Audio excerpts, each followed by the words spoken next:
स्वतःच्या पायावरती उभं राहायचंय का?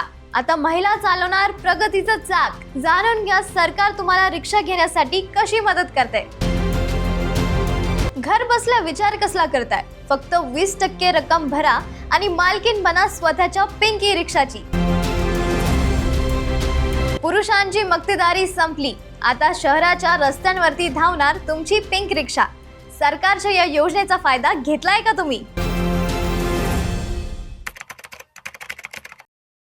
नमस्कार मित्रांनो, मी आहे निकिता दादासाहेब तुपे आणि तुमचं बॉसवाला मराठी चॅनलमध्ये खूप खूप स्वागत आहे. आज आपण एका अशा विषयावरती बोलणार आहोत जो आपल्या महाराष्ट्रातील महिलांना खऱ्या अर्थाने बॉस बनवू शकतो. महिलांनो, जर तुम्हाला स्वतःचा व्यवसाय सुरू करायचा असेल आणि तुम्ही मुंबई, पुणे, नागपूर किंवा नाशिक सारख्या शहरात राहत असाल तर हा व्हिडिओ शेवटपर्यंत नक्की बघा. चला तर मग आता सविस्तर समजून घेऊया की ही पिंक ई रिक्षा योजना नेमकी काय आहे आणि सरकारला यातून काय साध्य करायचं आहे. बघा मित्रांनो, आपल्या शहरांमध्ये आपण रोज पाहतो की रिक्षा व्यवसायात पुरुषांची मोठी संख्या आहे, पण आता हे चित्र बदलतंय.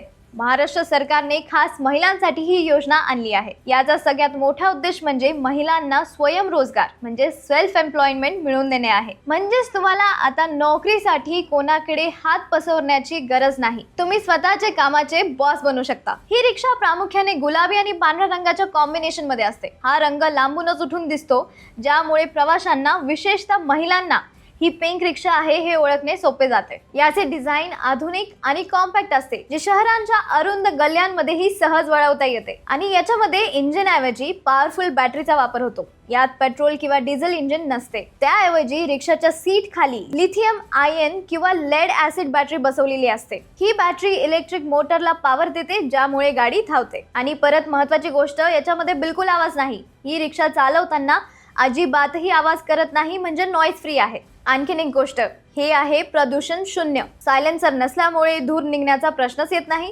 ज्यामुळे शहरातील हवा शुद्ध राहण्यास मदत होते. परत महिला चालकांसाठी आसन व्यवस्था आरामदायी बनवलेली असते आणि हँडल बार वजनाला हलके असते, ज्यामुळे हातही दुखत नाही. आणि मागे साधारणपणे 3 ते 4 प्रवासी आरामात बसू शकतात.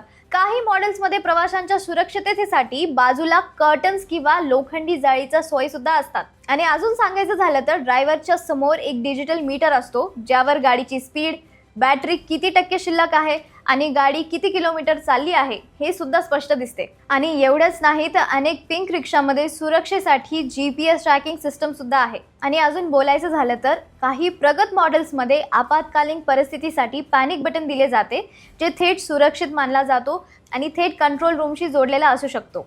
आणि यात USB चार्जिंग सुद्धा आहे. चालकाला आणि प्रवाशांना मोबाईल चार्ज करण्यासाठी USB सॉकेट दिलेले असते. या रिक्षेचा वेग साधारणपणे 25 ते 40 किमी प्रति तास असतो, जो शहरी वाहतुकीसाठी बरोबर आहे. आणि याच्या चार्जिंग वेळेबद्दलही बोलायचं झालं तर घरच्या साध्या प्लगवर ही रिक्षा 4 ते 6 तासात पूर्ण चार्ज केली जाऊ शकते. तर असे होते हे वंडरफुल पिंक ई रिक्षाचे फीचर्स. थोडक्यात सांगायचं झालं तर ही रिक्षा दिसायला स्टायलिश, चालवायला सोपी आणि खिशाला परवडणारी आहे. एखादा छोट्या कार सारखा फील देणारी ही रिक्षा महिलांना स्वावलंबी बनवण्यासाठी उत्तम साधन आहे. आता तुम्ही विचाराल की ही रिक्षा गुलाबी रंगाचीच का आहे? तर याची 2 मुख्य कारणे आहेत. पहिला म्हणजे ओळख आणि सुरक्षितता. गुलाबी रंगाची रिक्षा दुरूनच ओळखता येते, त्यामुळे महिला प्रवाशांना विशेषतः रात्रीच्या वेळी किंवा गर्दीच्या ठिकाणी या रिक्षामध्ये बसताना अधिक सुरक्षित आणि कम्फर्टेबल वाटतं. थोडक्यात सांगायचं तर महिला प्रवाशांसाठी महिला चालक. दुसरं म्हणजे सक्षमीकरणाचं प्रतीक. हा रंग महिलांच्या आत्मविश्वासाचं प्रतीक बनला आहे. जेव्हा तुम्ही ही रिक्षा घेऊन रस्त्यावर उतरता तेव्हा तुम्ही फक्त प्रवासी वाहतूक करत नाही, तर तुम्ही समाजाला दाखवून देता की महिला कोणत्याही क्षेत्रात मागे नाही. आणि हे पर्यावरणपूर्वक पाऊल आहे. आणखी एक महत्वाची गोष्ट म्हणजे ही ई रिक्षा आहे, म्हणजे ही बॅटरीवरती चालते, त्यामुळे पेट्रोल किंवा CNGच्या वाढत्या किमतीचं टेन्शन राहणार नाही. आवाज कमी आणि प्रदूषण शून्य, हे मी तुम्हाला आधीही सांगितलं. म्हणजे तुम्ही पैसे तर कमावणारच आणि त्यासोबतच पर्यावरणाचं रक्षणही करणार. थोडक्यात सांगायचं तर ज्या महिलांना घराची जबाबदारी सांभाळून स्वतःचे पैसे कमवायचे आहेत, त्यांच्यासाठी हे सन्मानाने जगण्याचं एक उत्तम साधन आहे. ही योजना तुम्हाला केवळ रिक्षा देत नाही, तर समाजात एक नवीन ओळख आणि आर्थिक स्वातंत्र्य देते. तर मित्रमैत्रिणींनो, आता वळूया सगळ्यात महत्त्वाच्या भागाकडे, जो तुमच्या खिशाशी संबंधित आहे. आता प्रश्न पडतो की सरकार नक्की काय देणार? अनेकदा आपल्याला वाटतं की रिक्षा घ्यायची म्हणजे लाखो रुपयांचं भांडवल लागेल, पण या योजनेमुळे तुमचं हे सगळं टेन्शन कायमचं मिटणार आहे. चला तर मग आपण एका एक्झाम्पलने हे गणित समजून घेऊया. समजा एका चांगल्या ई रिक्षाची किंमत साधारणपणे 3 लाख रुपये आहे, तर तुम्हाला ती कशी पडेल ते पाहूया. पहिलं म्हणजे सरकारकडून 20% सबसिडी म्हणजे 60,000 रुपये. ही रक्कम तुम्हाला परत करण्याची गरज नाही, सरकार तुमच्या वतीने ही 20% रक्कम भरतं, म्हणजे 3 लाखांमधून तुमचे 60,000 थेट वाचले. दुसरी म्हणजे तुमची स्वतःची गुंतवणूक, फक्त 10% म्हणजे 30,000 रुपये. तुम्हाला फक्त 30,000 रुपये सुरुवातीला जमा करावे लागतील. एखादा छोटा व्यवसाय सुरू करण्यासाठी ही रक्कम अगदीच माफक आहे. आणि तिसरं म्हणजे बँकेकडून 70% कर्ज म्हणजे 2,10,000 रुपये. उर्वरित 70% रकमेसाठी सरकार तुम्हाला बँकेकडून कर्ज मिळवून देण्यात मदत करतं, आणि हे कर्ज तुम्ही रिक्षा चालवून होणाऱ्या कमाईतून आरामात हफ्त्याने फेडू शकता. तर आता विचार करा, एवढ्या कमी खर्चात तुम्हाला स्वतःचा मालकीचा हक्क असलेली गाडी मिळते. फक्त पैशांचीच बचत नाही, तर रोजच्या खर्चातही मोठी सवलत आहे. आणि पेट्रोल डिझेलचं तो नो टेन्शन. रोजचे 300-400 रुपये जे पेट्रोलवरती खर्च होतात ते आता तुमच्या खिशात उरणार. ही रिक्षा फक्त काही युनिट्स विजेवरती चार्ज होते. याला कमी मेंटेनन्स लागतो, म्हणजे इंजिन नसल्यामुळे ऑइल बदलणे, पिस्टन खराब होणे अशा कटकटी यात नाही. बॅटरी चार्ज करा आणि बिनधास्त गाडी चालवा. आणि ही महिलांसाठी सुरक्षित आणि सोपी पर्याय आहे. ई रिक्षा चालवणं स्कूटी चालवणं इतकं सोपं आहे. गिअर बदलण्याची कटकट नाही, त्यामुळे कोणत्याही वयोगटातील महिला ही रिक्षा अगदी सहजपणे चालवू शकतात. म्हणजे थोडक्यात सांगायचं तर ही योजना म्हणजे कमी गुंतवणूक आणि जास्त नफा देणारा एक उत्तम मार्ग आहे. आता तुम्ही म्हणाल, निकिता फायदे तर खूप छान आहेत, पण मी या योजनेसाठी पात्र आहे का? तर मित्रांनो, सरकारने यासाठी काही सोपे नियम ठेवले आहेत. तुम्ही या यादीत बसताय का ते एकदा नीट तपासून बघा. तर पहिली आणि महत्त्वाची अट म्हणजे अर्जदार महिला महाराष्ट्राची कायमस्वरूपी रहिवासी असली पाहिजे. तुमच्याकडे राज्याचा अधिवास दाखला म्हणजे डॉमिसाईल सर्टिफिकेट असणं गरजेचं आहे.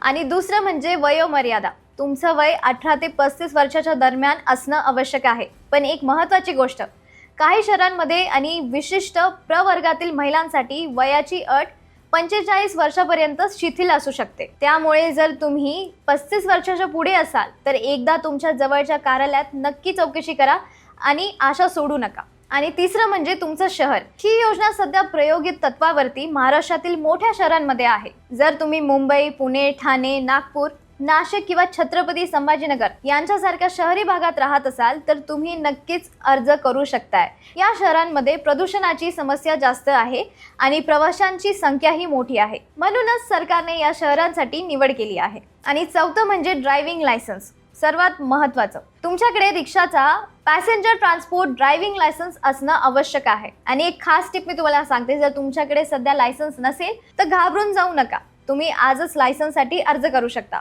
अनेक ठिकाणी सरकार महिलांना रिक्षा चालवण्याचं मोफत प्रशिक्षणही देत आहे. त्यामुळे मला गाडी चालवता येत नाही म्हणून ही संधी सोडू नका. आधी शिका आणि मग मालकीण बना. आणि पाचवं कारण म्हणजे कुटुंबाचे उत्पन्न. या योजनेचा लाभ प्रामुख्याने आर्थिकदृष्ट्या दुर्बल गटातील महिलांना मिळावा हा सरकारचा मानस आहे. त्यामुळे तुमच्या कुटुंबाचं वार्षिक उत्पन्न विहित मर्यादेपेक्षा कमी असावं, म्हणजे साधारणपणे 7 ते 8 लाखांच्या आत, जे शहरानुसार बदलू शकतं. आता वळूया सर्वात महत्त्वाच्या टप्प्याकडे. फायदे तर समजले, पात्रता समजली, पण हातात नक्की कोणती कागदपत्रे असायला हवीत हा प्रश्न सगळ्यांनाच आहे. कारण बऱ्याचदा कागदपत्रांच्या कमतरतेमुळे सरकारी योजनेचा लाभ घेता येत नाही. तर मित्रांनो, हा कागदपत्रांचा संच तुम्ही आजच एका फाईलमध्ये तयार करून ठेवा. पहिला म्हणजे आधार कार्ड. तुमची ओळख सिद्ध करण्यासाठी आधार सर्वात महत्त्वाचे आहे. लक्षात ठेवा, आधार कार्डवरती तुमचा मोबाईल नंबर अपडेट केलेला असावा. दुसरं म्हणजे रहिवासी दाखला म्हणजे डॉमिसाईल सर्टिफिकेट, जे मी तुम्हाला आधी सांगितलं. तुम्ही महाराष्ट्राचे कायमस्वरूपी रहिवासी आहात हे सिद्ध करण्यासाठी डॉमिसाईल सर्टिफिकेट असणं खूप गरजेचं आहे. आणि तिसरं म्हणजे उत्पन्नाचा दाखला म्हणजे इन्कम सर्टिफिकेट. ही योजना प्रामुख्याने मध्यमवर्गीय आणि गरजू महिलांसाठी आहे. त्यामुळे दिलेल्या कुटुंबाच्या उत्पन्नाचा दाखला सोबत ठेवा. आणि चौथं म्हणजे बँक पासबुकची फोटोकॉपी. जी 20% सबसिडी सरकार देणार आहे ती थेट तुमच्या खात्यात जमा होऊ शकते किंवा कर्जाच्या प्रक्रियेसाठी बँक तपशील लागतात. त्यामुळे चालू बँक खाते असणे आवश्यक आहे. आणि पाचवं म्हणजे ड्रायव्हिंग लायसन्स. तुमच्याकडे रिक्षाचे किंवा हलकी वाहन चालवण्याचा वैध परवाना म्हणजे पॅसेंजर ट्रान्सपोर्ट लायसन्स असायलाच हवं. आणि 6वं म्हणजे पासपोर्ट साईज फोटो. अर्जावरती लावण्यासाठी किमान 4 ते 5 ताजे फोटो काढून ठेवा. आणि 7वं म्हणजे शिक्षण प्रमाणपत्र म्हणजे एज्युकेशनल प्रूफ. काही ठिकाणी किमान 8वी किंवा 10वी पास असण्याचे प्रमाणपत्र विचारले जाऊ शकतात, त्यामुळे तेही सोबत ठेवा. आणि एक महत्त्वाची टिप मी तुम्हाला सांगते, ही सर्व कागदपत्रे ओरिजिनल स्वरूपात तर ठेवाच, पण त्याचे किमान 3 ते 4 झेरॉक्स प्रतीचे संच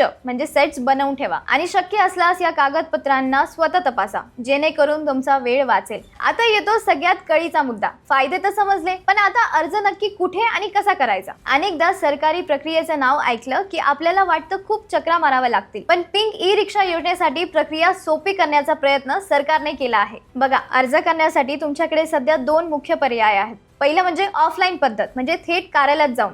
जर तुम्हाला ऑनलाईन गोष्टींची भीती वाटत असेल तर काळजी करू नका. तुम्ही तुमच्या शहरातल्या या 2 कार्यालयांपैकी एका ठिकाणी जाऊ शकता. पहिलं म्हणजे प्रादेशिक परिवहन कार्यालय म्हणजे RTO. तुमच्या जवळच्या RTO ऑफिसमध्ये पिंक रिक्षा योजनेचा कक्ष शोधून तिथून अर्जाचा नमुना मिळवू शकता. आणि दुसरं म्हणजे महिला व बाल विकास विभाग म्हणजे WCD कार्यालय. हे कार्यालय प्रत्येक जिल्ह्याच्या ठिकाणी असतं. तिथे या योजनेचा फॉर्म्स आणि अधिकृत माहिती मिळते. आणि दुसरं म्हणजे ऑनलाईन पद्धत, म्हणजे तुम्ही घर बसल्या सुद्धा ऑनलाईन पद्धतीने हे भरू शकताय. डिजिटल इंडियाच्या जमान्यात अनेक महानगरपालिका आणि राज्य सरकारचे विभाग हे सर्व अर्ज ऑनलाईन स्वीकारतात. महाराष्ट्र सरकारच्या महिला व बाल विकास विभागाच्या म्हणजे WCD अधिकृत वेबसाईटवरती वेळोवेळी अपडेट्स येत असतात. तसेच तुम्ही ज्या शहरात राहता, म्हणजे उदाहरण मुंबई, पुणे, त्या शहरांच्या महानगरपालिकेच्या वेबसाईटवरती सोशल वेलफेअर सेक्शनमध्ये जाऊन या योजनेची लिंक शोधू शकता. आता अर्ज कसा करायचा ते मी तुम्हाला सांगते. पहिला आहे फॉर्म भरणे. वर सांगितलेली सर्व कागदपत्रे जोडून तुमचा अर्ज अचूक भरा. दुसरं म्हणजे पडताळणी करा.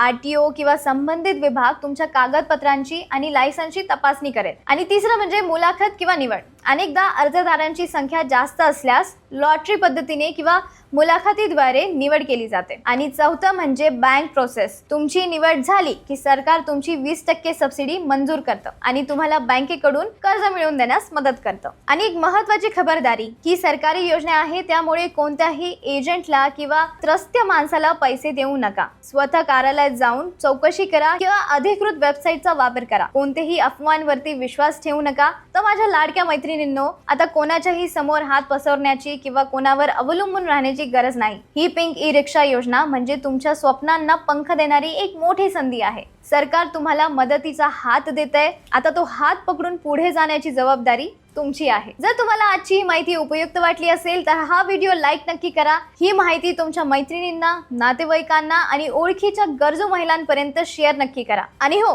अशाच नवनवीन बिझनेस आयडियासाठी आणि सरकारी योजनाबाबत बॉसवाला मराठी चॅनलला सबस्क्राईब करायला विसरू नका.